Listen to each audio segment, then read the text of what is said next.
Hello guys, my name is God's Mistake and I'm here with the DokterD617. What's up, guys? Okay, this video is just a simple, I'd say reaction video, but more of a throwback to what Battlefield 4 Milsim is all about. So, Doctor, maybe tell us a bit more about yourself for people that don't know who you are, quite new, or people who are watching far in the future and looking back at a few of our videos. Yeah, totally. I'm the doctor. I'm basically known for repairing what needs to be repaired, hence the doctor. I didn't necessarily choose the name at first. Originally, I had a couple other gamer tags, and just one day playing Battlefield, and one of my buddies just said, "Hey, you like to knife people. That's what you like to do." And it's true. There's a lot of people who I've pissed off in the past who thought it was funny. There's still a lot of things, but it's always been melee combat in Battlefield, and people know me for that. But also, people know me as one of the guys who, early on, coming into a Milsim community, like brand new, right off the bat, gained, like community-wide attention. I started the General Assembly back in the day with at the time, all of the bigger Milsims, more well-endowed, more well-organized, and from there, right off the bat, I kind of gained new friendships with a lot of people, at the same time a lot of enemies. I then went on to join Lionson after the 42nd collapsed, and from there it kind of just blossomed, both with the help of a YouTube channel that I have, as well as just the training, the tactics used in Lion's Den, meeting a shit ton more new people, networking with a lot of other different communities, getting a little bit more into competitive. Nowadays I'm running my own Milsim unit, and yeah, I mean, things are going good. Now you mentioned the 40-second there. I just want to touch into that because maybe some people don't know what the 40-second is. How did you find it? Was it enjoyable? Did you not like it? How did you join? How did you find boot camp, all the ops and everything like that? But most importantly, Doctor, what did you enjoy the most about the 40-second? 40-second, it was a while back now. The 40-second, when it first kicked off, and I mean, this is right when it kicked off, me and Country Medic and a couple other people got a message from a fellow clan at the time, 42nd Phantom Regiment.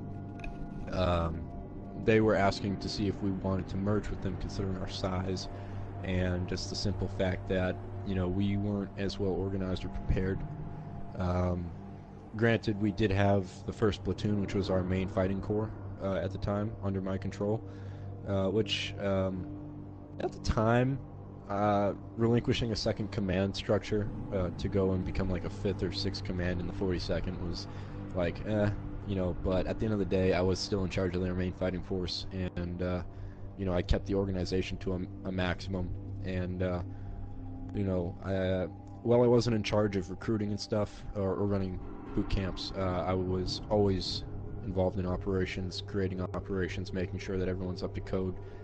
Disciplinary actions fell to me and Country Medic. Once Country Medic left, I actually stepped into his role as 3rd in command, and from there we really started to organize operations with other Milsims, whether it be joint ops, wars, so on and so forth. And I mean, I think what was really probably the best aspect of the 42nd was the constant urge to train and prepare. Every day there was trainings and operations, and unfortunately nowadays you see more people doing skirmishes than operations.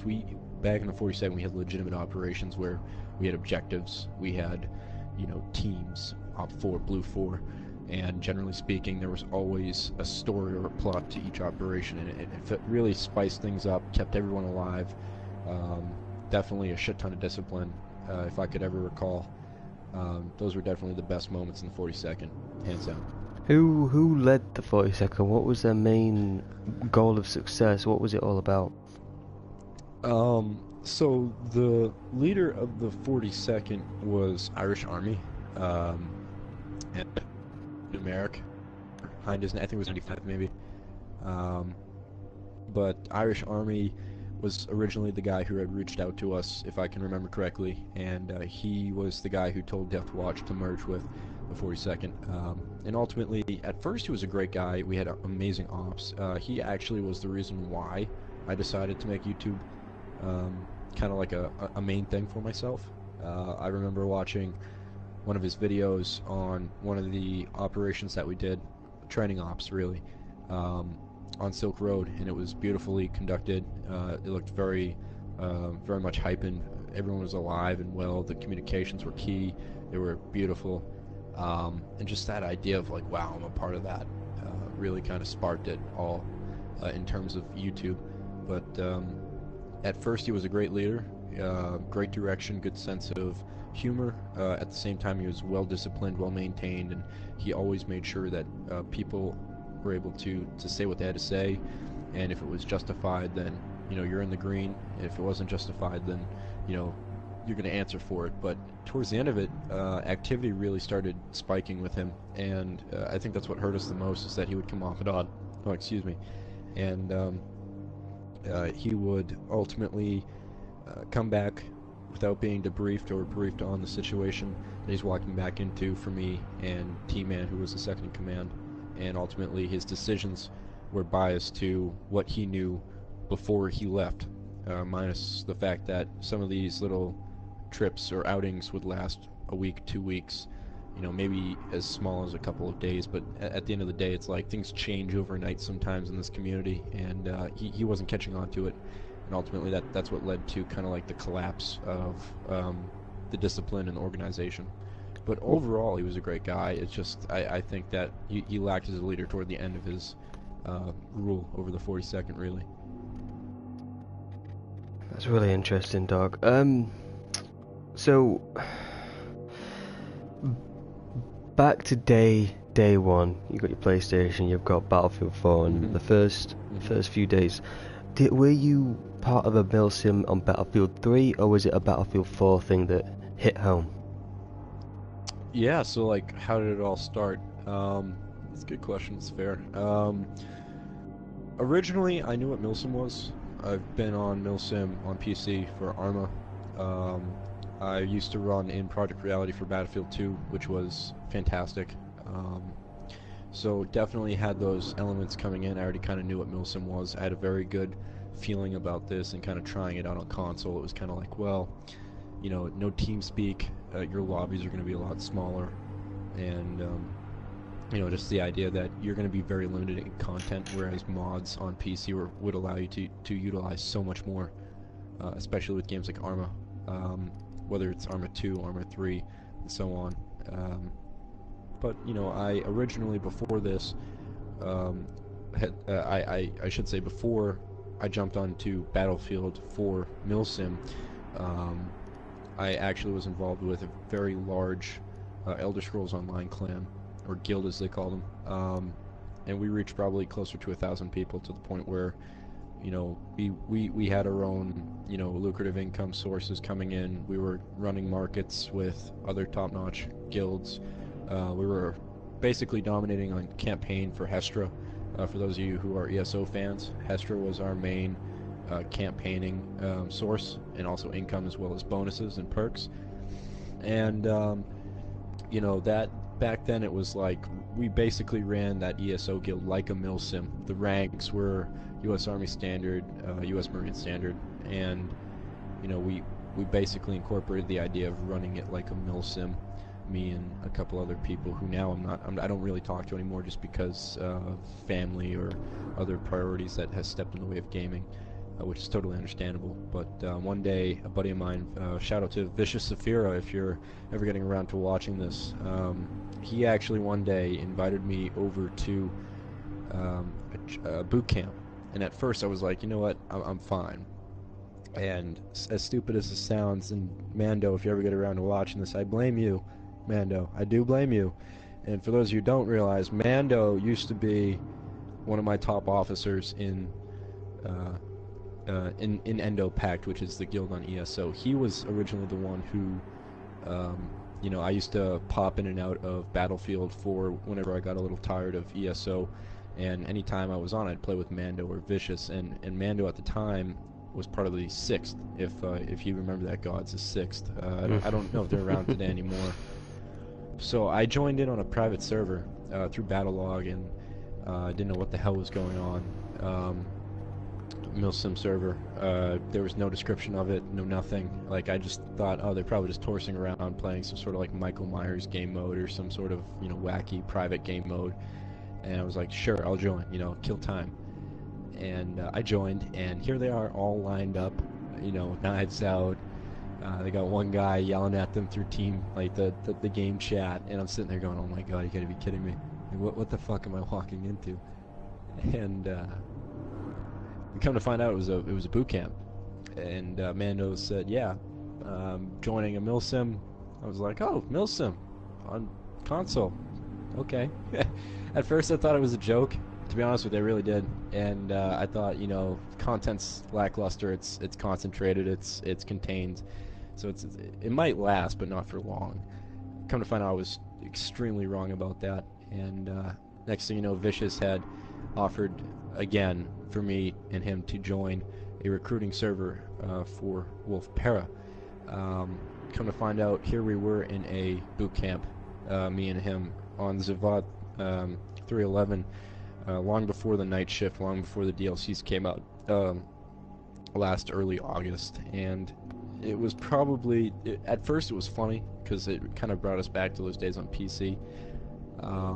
Granted, we ended up having nothing to do with it. We just at one point said, you know what, like, this is getting old. Like, we didn't participate. We were too busy with ESO. Eventually ESO died off for us, and a lot of players ended up, you know, it was the fall, going back to school and whatnot, so gaming died down. And at that point I went back to Battlefield 4 servers, and I was playing a lot more Battlefield, and I ran across Country Medic, and he had invited me in to organize platoon for him in Deathwatch, and that's when I said, you know what, I did this before, I'd really like to get into this. It seemed very interesting, and the discipline that I've experienced in the past with guys like Wolf Para and well, at the time the 6th, but I think that was a temporary discipline, mind you. I ended up doing that with him, and come to find out, you know, that led to all these different events, and here we are today, you know. So that's basically my beginning. That's my Garden of Eden, is Mando, fucking Mando, of all people. Now, think about Battlefield 3, think about Battlefield 4, Christ, even think about Battlefield Hardline. If there's any moments that you would relive, re-experience in all of its glory, whatever they may be, share on that. I think, honestly, I think that it's not even game related. It's simply people in the community. But there was one day where we had everybody in the General Assembly, and they're all in the party, and I mean everybody, like Irish Army, Scouser, Romstebomb, Scorpion Echo, Mr. Smith, basically everybody who was in the GA at this one time when we were at our height and at our success. We were in there. Actually, it was the 6th, now that I think about it. It was the 6th leader. He was trying to enter the General Assembly. That was the only time I've ever seen people, you know, joking around, laughing. Like, it was, people were in tears because, and I hate to say it like this, but we were, how shall you say, hazing the new guy in the fraternity, if you will. I mean, it was all guys, heads of milsims. And I was so happy to be there for that, because it was funny. Even the guy who was the head of the 6th who came in, he was having a ball. I mean, we were dying laughing. Romstebomb, I've never seen him act the way he did. Scouser, you know, any of those guys. Scorpion, Echo, I mean, all these different guys coming together, and here they are laughing their asses off, joking, and it was priceless. It was absolutely priceless. I mean, that was probably the only time I've seen all of these guys together in a party, getting along and actually just doing what I've been hoping to do for all this time. It's just let's get gaming. You know, it's all about gaming. It's all about having fun. You know, that on that day, that was like the best experience. I mean, that's all I can think of anyway. So, we all know Battlefield 1's coming to a release soon.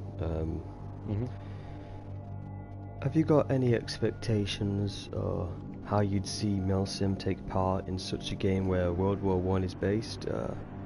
What would you like to see the most, and what would you like to experience the most out of Battlefield 1 in terms of a Milsim roleplay? Right. Well, my future expectations for, you know, Battlefield 1, especially in terms of Milsim, it's the fact that I want to keep the 89th going into Battlefield 1. You know, even if we kind of lose in recruitment aspects because of the servers kind of shutting down on us, just because of what we've seen with Battlefield 3 and a couple of the other installments, especially Hardline, where the fan craze is kind of turning to this next game. A lot of people are going to stop playing this game briefly, and in this interim period of just like nothing, they're going to fill their time with other games and other content so that they can pound those out before the next new title comes out for all those core Battlefield players. And so my expectation is that when we get in here, especially because the new Call of Duty, as far as I'm concerned, people hate it. They just think the content's repetitive, too futuristic, too, you know, the plot's stupid, the multiplayer looks a little out of touch with the original Call of Duty games that everyone's loved to grow up on, and, you know, Everyone loved the made Call my of Duty childhood. franchise. Everyone loved the Call of Duty Definitely. franchise because of the story that it emitted. If you remember those days of Right. Modern Warfare, and especially Right, Modern Warfare exactly. 2 was the big one for me. You know, Ghost and everyone. The story I that it remember included. my first multiplayer game was actually Call of Duty 2, Big Red 1, and it was the most amazing game I've ever, like, I would replay the campaign and replay the campaign and replay the campaign, get to know the characters, get to know the plot, get to know what they're like, you know, get to know the enemies, get to know, it was like, the campaign was so long and so in-depth compared to the newer Call of Duties, especially Modern Warfare. I will be honest, Modern Warfare, over the course of 3 games, they had an entire plot based out, absolutely brilliant, breathtaking. It could have been its own movie, you know. And I'm almost ashamed it wasn't its own movie, because it could have been its own animated movie, which I think a lot of people would have watched, you know.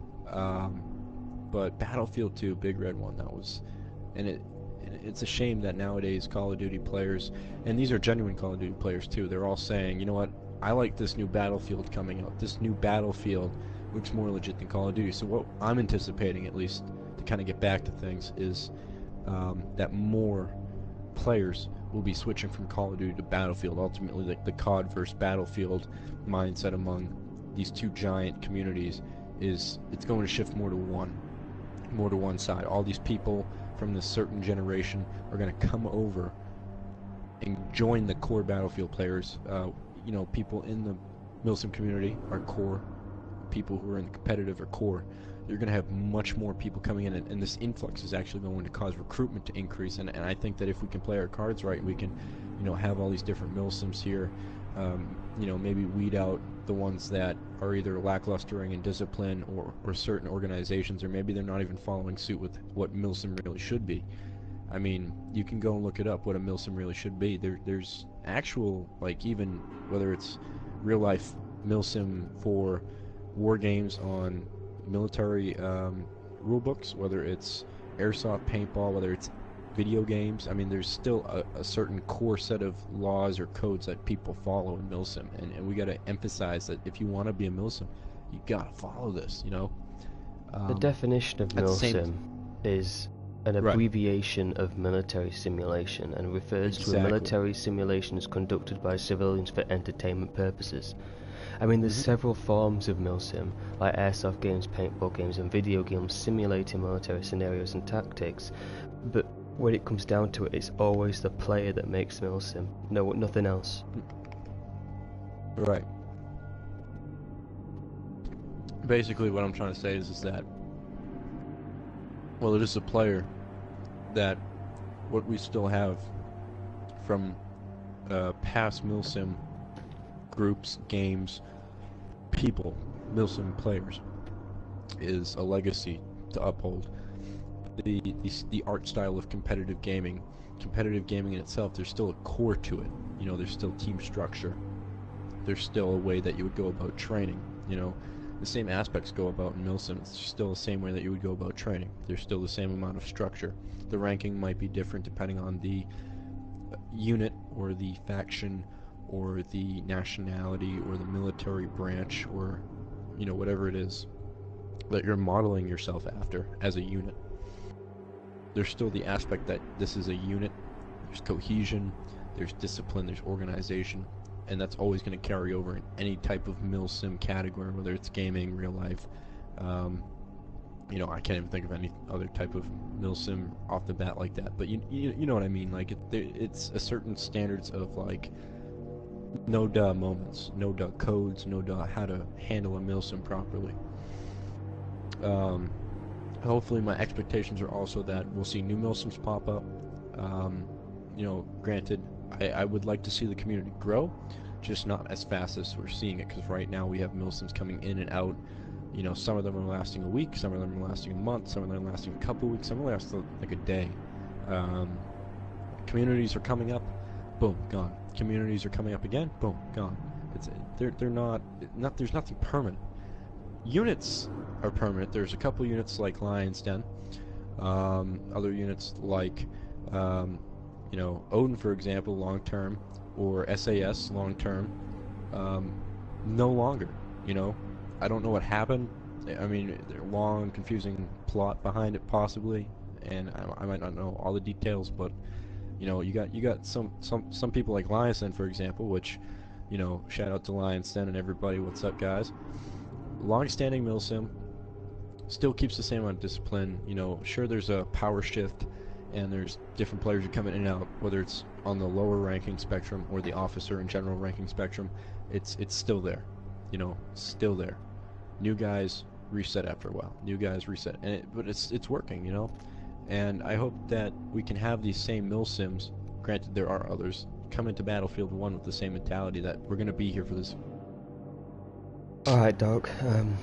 So for those people who are like me, milsim enthusiasts, and want to get to know a bit more about your milsim, the 89th, give us a little description on how they can join and what it's all about and what they can gain and benefit from it. Well, for anyone who's interested in joining, I would suggest messaging myself, DokterD617, Brennan Yu, who's the current and acting second in command, or even messaging Palco Power, who is now our official third in command CO. Basically, what we're trying to push for is a milsim that doesn't really, you know, get itself into dramatic situations, get itself into, you know, a lot of shadow wars, or even kind of moxie wars, or proxy, I should say proxy wars. I don't know why I said moxie. Proxy wars. And you know, I just want to kind of deter, you know, any drama basically from occurring, and it's very simple. We got a 3-strike system. You know, all of our NCOs and officers have access to spreadsheets for organizational purposes, including our rule book that states very clearly what we are looking for and what we are trying to achieve. But really what it is we want to have fun, you know. If we get into a war, we're not going to sit there unless it's, you know, really, really bad what had occurred on the other end of the stick. But we will never put ourselves into a war because of something stupid, nor will we try to endorse a war among our allies. I know for a fact our allies have done this several times, and they know it. I've went and talked to them, and I said, listen, you guys got to just shake it out, because, you know, if you're getting into a war over petty things, really, petty occurrences or events, or what somebody might have said, it doesn't register as like a legitimate reason in my eyes, and I honestly think that they got to realize that. You know, if somebody's going to come in and raid your server, I think then you have a reason to. And you know, it's just so many people get so confused so quickly. It's like, well, now you got a full-scale war on your hands and you don't even know why. I would like to prevent that. We go to war when we absolutely must, but we will defend ourselves 110% of the way. And to be honest with you, my men are a little war deprived, to be honest with you, but they will do whatever it takes, and they're well trained. They're active every day. If we're not running ops, we're running hardcore competitive gaming. We got a lot of our members involved with competitive gaming on Battlefield as well, so to keep them busy as well. And once we get a little bit bigger, we don't intend on going over 100 members, granted, but once we do get to a certain point, we're going to implement different divisions, different emblems as well, and several other things that we have up our sleeve, and we've been talking about all of them. But secrecy is something that we don't really like. We like being straightforward. We like keeping a small, tight-knit group of people at our side at all times, and generally we like to have fun. We like to have fun. Our command structure is all about having fun, but at the same time, you cross a certain line, we could bite you back in the ass. We could be your best friend 1 minute, or we could be your boss the next, and it's like there's a fine line between how you can cross that and how you can't cross that. And we make it clear, but we're all about trying to have fun, keeping our guys happy, always trying to listen to what they would like to do, trying new things, and definitely always making sure that we're involved some way, shape, or form in our community, whether it's good, bad, or neutral, whatever you want to call them, the middle ground, if you will. But of late, we've had a lot of people coming to us about allying and doing operations. We've been reaching out to a lot of clans and telling them that we'll give them support when they're in their infancy. A lot of new clans have also spawned out of the 89th, a lot of PMCs included. Other than that, we got a couple of players who have their own little YouTube channels growing, and I fully support them. Anybody who comes in the 89th and wants to do coverage of any milsim is more than welcome to. In fact, I'll go as far as giving you shout-outs, featuring you, helping you to grow yours, and kind of network with you. And that's what we really are, is a small, tight-knit group of active gamers who network and really make sure that at the end of the day we have fun, and we make sure the guys below us also have the same experience as us, so that they can understand what milsim can really offer you, which is what we're trying to show people, is what milsim can offer you, instead of all the crap that it causes, and ultimately all the deterioration that would follow, all the drama that's been caused. But that's kind of like our mission statement. That's kind of the direction we're going in for Battlefield 1, and hopefully for those of you who want to come along with the ride, we can get in touch somehow and get you started today. Granted, if you're here for Lion's Den, I would recommend Lion's Den as well. We've all at one point been in Lion's Den. In fact, that's where the Devil's Brigade was spawned, if I can remember correctly. All of us were originally part of the pack, if you will, or the family over at Lion's Den, and I'm grateful for every day, and I'm grateful for getting to know everybody I know now. So that's great. That's great. Yeah. Alright, Doc, I really want to appreciate you coming along and doing this, I'd say interview, but more in-depth discussion. Yeah, it's kind of it's a little bit of a time twister. I definitely go back in time, have a little flashbacks, a lot of great memories, and puts a smile on my face, hits home.